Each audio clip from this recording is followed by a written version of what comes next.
Hello বন্ধুরা, সবাই কেমন আছো? আশা করি সবাই ভালো আছো। আমরাও ভালো আছি। তো প্রতিদিনের মতন আজকেও আমরা একটু বেরিয়েছিলাম বিকেলবেলায়।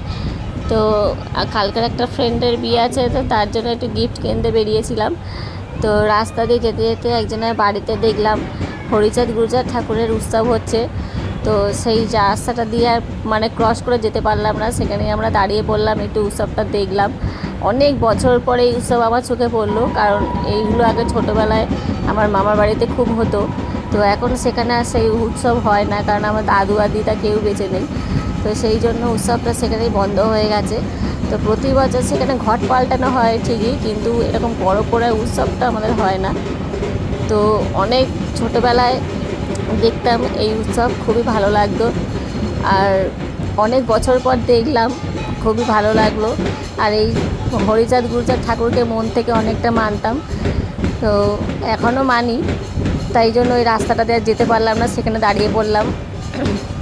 তো যাই হোক, এরকম হরিচাঁদ গুরুচাঁদ ঠাকুরকে কারা ভালোবাসো সেটা কিন্তু অবশ্যই কমেন্ট করে জানাবে।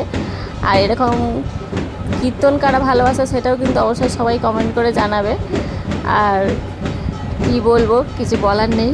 তো যাই হোক, ভিডিওটা কেমন লাগলো সেটা কিন্তু অবশ্যই কমেন্ট করে জানিও, আর পারলে শেয়ার করে দিও। আর ভিডিওটা যেখান থেকে দেখবে, ইউটিউব থেকে দেখলে সেটা সাবস্ক্রাইব করে দিও, আর ফেসবুক থেকে দেখলে অবশ্যই ফলো করতে হবে। এটা প্রতিদিনই বলে দিই, কিন্তু তোমরা কেউ সেটা করো না। তো যাই হোক, সেটা আমার দুর্ভাগ্য। আর কি বলবো, এটুকুনি বলার ছিল। বাই।